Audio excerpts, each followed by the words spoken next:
Hari ini, marilah kita belajar firman Tuhan di bawah tajuk, Aku mahu kamu mempelajari dan memahami Alkitab. Jika kita ingin mengenali Tuhan dengan betul, hukum Tuhan dan jalan ke surga, kita mesti mempelajari Alkitab. Bolehkah seseorang yang tidak memahami Alkitab mengetahui hukum Tuhan? Dapatkah orang yang belum mempelajari Alkitab memahami kewujudan Tuhan Bapa dan Tuhan Ibu?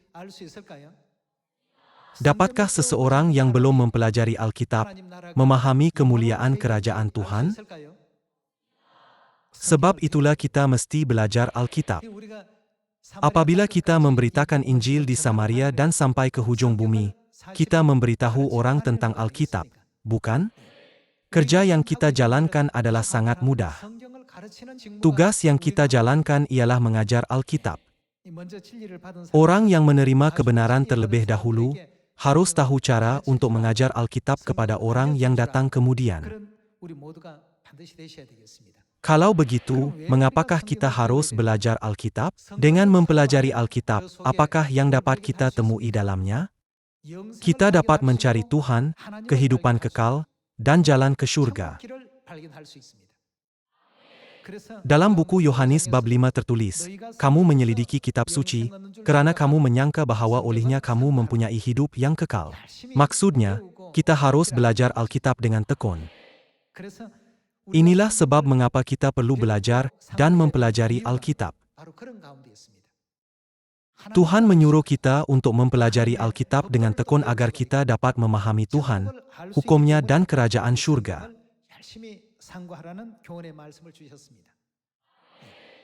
Juga, apakah jenis hikmat yang dapat diberikan kepada kita melalui Alkitab? Hikmatlah yang dapat membimbing roh kita kepada keselamatan. Jadi kita harus mempelajari Alkitab. Rasul Paulus mengembara ke banyak kota untuk menginjil, tetapi apabila dia melawat kawasan yang dipanggil Berea, dia mendapati bahwa orang Berea mempunyai karakter yang lebih mulia daripada orang Tesalonika. Orang Berea sangat lembut dalam sifat karena mereka meneliti firman Alkitab dengan teliti dan mempelajarinya setiap hari. Oleh itu, Rasul Paulus berkata dalam buku Kisah Para Rasul bab 17, mereka berbudi pekerti yang mulia. Apabila kita melihat firman dalam buku 1 Korintus bab 10, 11, dan 12, dikatakan, Aku mahu kamu mengetahui tentang Alkitab. Karena kamu harus mengetahui Alkitab, kamu harus mempelajarinya. Hal ini disebut secara berturut-turut dalam bab 10, 11, dan 12. Namun, apabila mempelajari Alkitab, janganlah kita mentafsirkan Alkitab dengan cara kita sendiri, yang mungkin bertentangan dengan apa yang Alkitab ajarkan. Marilah melihat buku 2 Petrus bab 3 ayat 14. Sebab itu, saudara-saudaraku yang kekasih, sambil menantikan semuanya ini, kamu harus berusaha, supaya kamu kedapatan tak bercacat dan tak bernoda di hadapannya, dalam perdamaian dengan Dia. Seperti juga Paulus, saudara kita yang kekasih, telah menulis kepadamu menurut hikmat yang dikaruniakan kepadanya. Dalam surat-suratnya itu ada hal-hal yang sukar difahami, sehingga orang-orang yang tidak memahaminya dan yang tidak teguh imannya, melakukan apa? Memutarbalikannya menjadi kebinasaan mereka sendiri, sama seperti yang juga mereka buat dengan tulisan-tulisan yang lain. Kita harus belajar Alkitab. Namun, ini tidak bermaksud bahwa kita harus mentafsir atau memutarbelitkan Alkitab dengan cara kita sendiri. Dengan kebolehan manusia, walaupun seseorang membaca Alkitab beratus-ratus atau bahkan beribu-ribu kali pun, kita tidak dapat mencari semua kehendak Tuhan yang tersembunyi dalamnya. Atas sebab ini, kita harus belajar Alkitab daripada siapa? Menurut buku Mika bab 4, Ia akan mengajar kita jalan-jalannya, dan kita yang telah menerima ajarannya akan menjalani jalannya. Kita harus mempelajari ajaran-ajaran itu dengan cara yang Tuhan sendiri sampaikan kepada manusia. Itulah apa yang Tuhan mahu kita pelajari. Apabila Tuhan menyuruh kita untuk belajar, adakah ini bermaksud bahwa kita boleh mencipta doktrin yang pelik dengan menghubungkan ayat-ayat itu bersama? Sama sekali tidak. Kita harus hanya belajar daripada Tuhan. Sebab itulah dikatakan dalam buku Mika bab 4, pada hari-hari terakhir, Ia akan mengajar kita jalan-jalannya. Maksudnya kita harus belajar ajaran Tuhan daripada Tuhan. Ini karena hanya Tuhan dapat membuka jalan bagi kita untuk memasuki kerajaan surga yang abadi. Hanya Tuhan yang berkuasa untuk membimbing kita ke sana. Apabila kita mengumpulkan semua ajaran Tuhan menjadi satu, kita boleh memanggilnya Injil. Semua orang harus belajar Injil melalui Alkitab. Oleh itu, kita diberikan misi untuk menyampaikan Injil ini kepada ramai orang pada zaman ini. Marilah kita pahatkan misi ini dalam minda kita sekali lagi dengan buku Galatia bab 1. Marilah melihat buku Galatia bab 1 ayat 6. Aku heran bahwa kamu begitu lekas berbalik daripada Dia, yang oleh kasih karunia Kristus telah memanggil kamu, dan mengikuti suatu Injil lain. Apakah Injil di sini? Apabila kita melihat buku Markus bab 1 ayat 1, tertulis, inilah permulaan Injil tentang Yesus Kristus. Semua ajaran dan perbuatan Kristus dianggap sebagai Injil. Namun, orang yang tidak pernah belajar Alkitab tersilap menganggap bahwa semua ibadah dan acara yang diadakan di gereja-gereja pada masa kini adalah menurut Injil.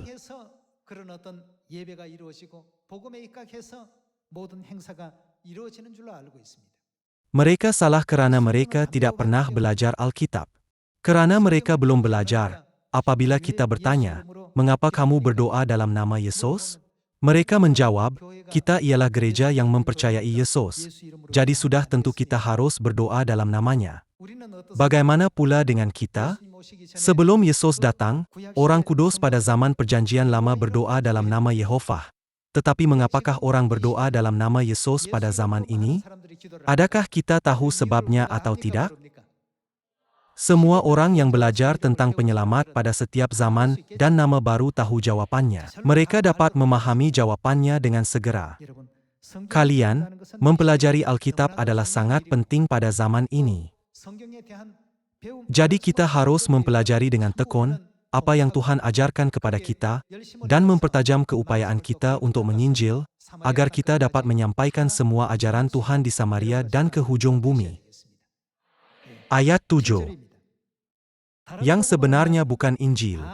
Hanya ada orang yang mengacaukan kamu dan yang bermaksud untuk apa? Memutarbalikkan Injil Kristus.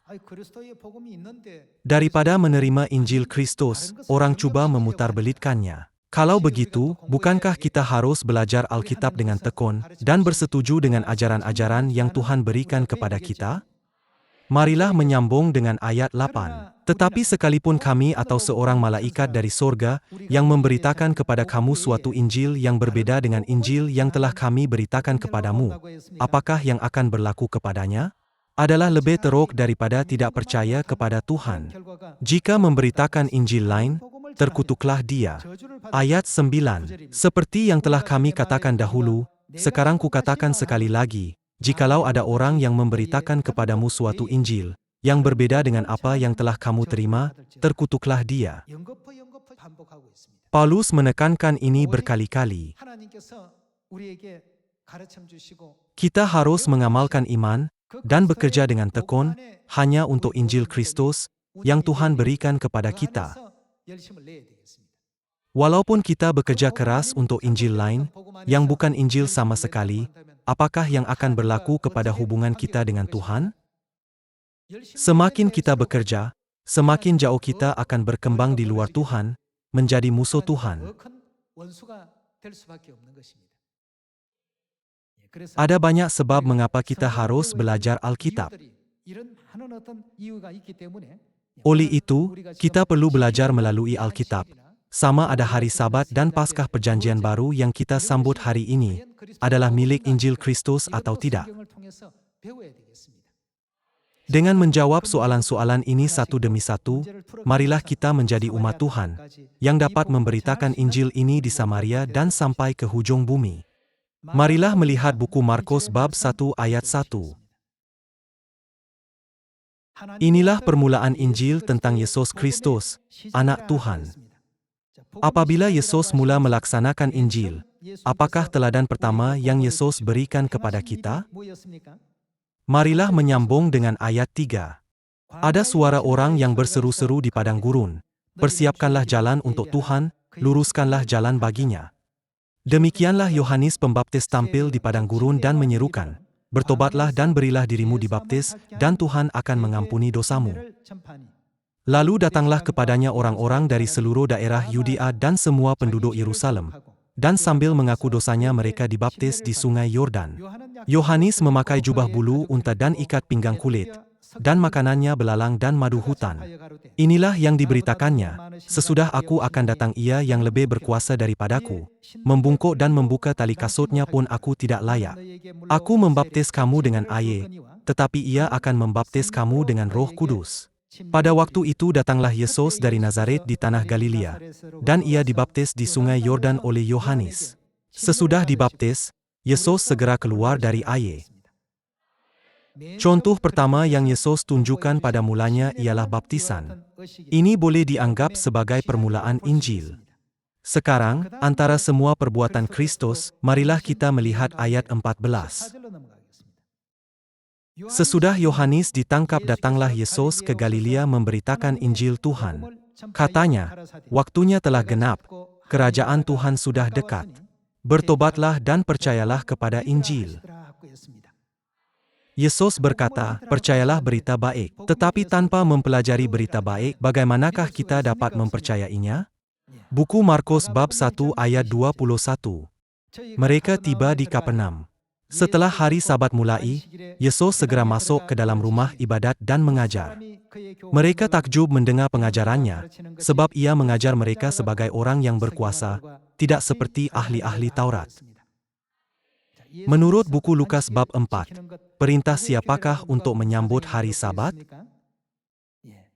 Dalam Injil, kita dapat mencari pelbagai rekod bahwa Yesus menyambut ibadah hari Sabat sebagai kebiasaannya. Buku Markus bab 14 ayat 12. Pada hari pertama dari hari raya roti tidak beragi, pada waktu orang menyembelih domba Paskah, murid-murid Yesus berkata kepadanya, "Ke tempat mana engkau kehendaki kami pergi untuk mempersiapkan perjamuan Paskah bagimu?" Lalu Ia menyuruh 2 orang muridnya dengan pesan, "Pergilah ke kota, di sana kamu akan bertemu dengan seorang yang membawa kendi berisi air. Ikutilah dia, dan katakanlah kepada pemilik rumah yang dimasukinya, 'Pesan Guru, di manakah ruangan yang disediakan bagiku untuk makan Paskah bersama-sama dengan murid-muridku?'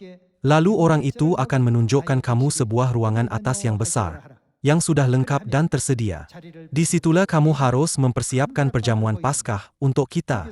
Maka berangkatlah kedua murid itu dan setibanya di kota, didapati mereka semua seperti yang dikatakan Yesus kepada mereka.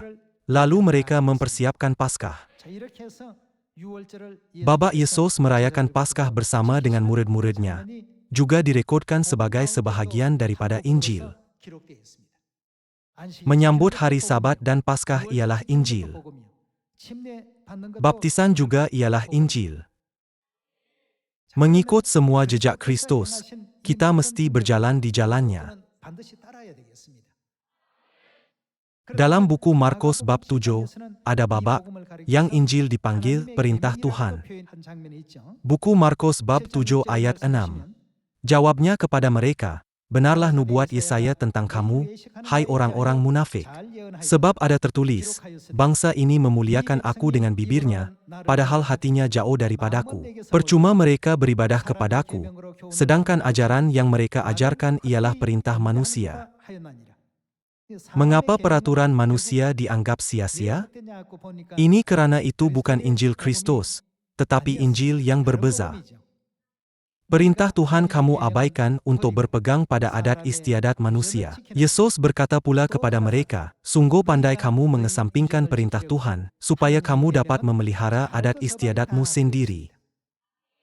Untuk menyambut ibadah hari Ahad, apakah yang mereka lepaskan? Hari Sabat. Untuk menyambut Krismas, mereka melepaskan Paskah. Pada masa sekarang, kita dapat melihat banyak kes berlaku di gereja-gereja palsu.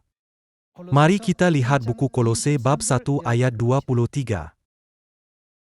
Sebab itu kamu harus bertekun dalam iman, tetap teguh dan tidak bergoncang, dan jangan mau digeser dari pengharapan Injil, yang telah kamu dengar dan yang telah dikabarkan di seluruh alam di bawah langit, dan yang aku ini, Paulus, telah menjadi, apa? Pelayannya. Rasul Paulus memanggil dirinya sebagai pelayan Injil, tetapi dalam ayat lain, dia menggunakan ungkapan yang berbeza. Marilah melihat buku 2 Korintus bab 3 ayat 6. Ialah membuat kami juga sanggup menjadi pelayan-pelayan dari suatu perjanjian baru, yang tidak terdiri dari hukum yang tertulis, tetapi dari roh, sebab hukum yang tertulis mematikan, tetapi roh menghidupkan. Dalam buku 2 Korintus bab 3, Rasul Paulus memanggil dirinya pelayan perjanjian baru. Tetapi dalam buku Kolose bab 1, sebagai pelayan Injil. Apakah maksud perjanjian baru? Bukankah ini bermaksud bahwa Injil ialah perjanjian baru? Kerana dikatakan bahwa perjanjian baru ialah Injil, marilah kita melihat perjanjian baru. Marilah melihat buku Lukas bab 22 ayat 7. Maka tibalah hari raya roti tidak beragi, yaitu hari di mana orang harus menyembelih domba Paskah. Lalu Yesus menyuruh Petrus dan Yohanes, katanya, pergilah, persiapkanlah perjamuan Paskah bagi kita supaya kita makan. Petrus, Yohanes, mereka ialah murid-murid yang terkemuka di antara 12 rasul. Yesus mengarahkan mereka untuk mempersiapkan Paskah. Sebentar tadi, kita bercakap tentang Injil. Mengapakah kita kembali ke babak ini? Ini kerana Paskah ialah Injil dan Perjanjian Baru. Ayat 20. Demikian juga dibuatnya dengan cawan sesudah makan. Ia berkata, cawan ini adalah perjanjian baru oleh darahku, yang ditumpahkan bagi kamu.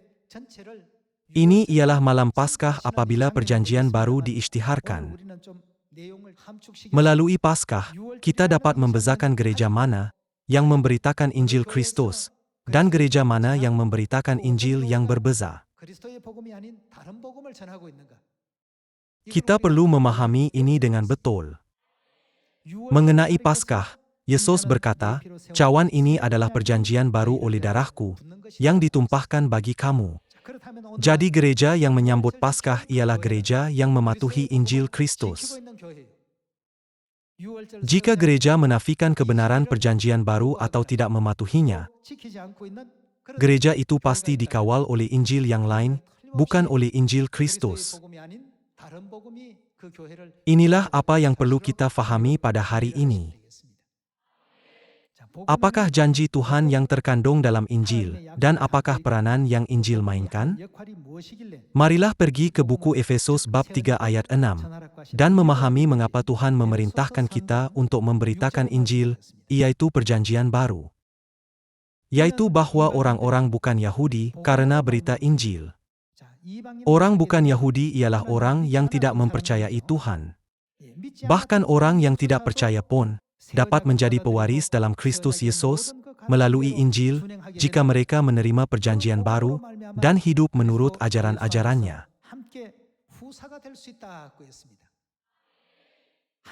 Ada tertulis, mereka dapat menjadi pewaris yang dapat mewarisi kerajaan syurga, anggota-anggota badan, dan peserta dalam janji yang diberikan dalam Kristus. Ayat 7. Dari Injil itu aku telah menjadi pelayannya menurut pemberian kasih karunia Tuhan, yang dianugerahkan kepadaku sesuai dengan pengerjaan kuasanya. Kalau begitu, adakah kita menjalankan Injil? Adakah kita menyambut hari Sabat?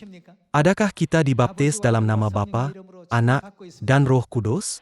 Adakah kita menyambut Paskah? Adakah perempuan memakai tudung di kepala mereka pada waktu ibadah?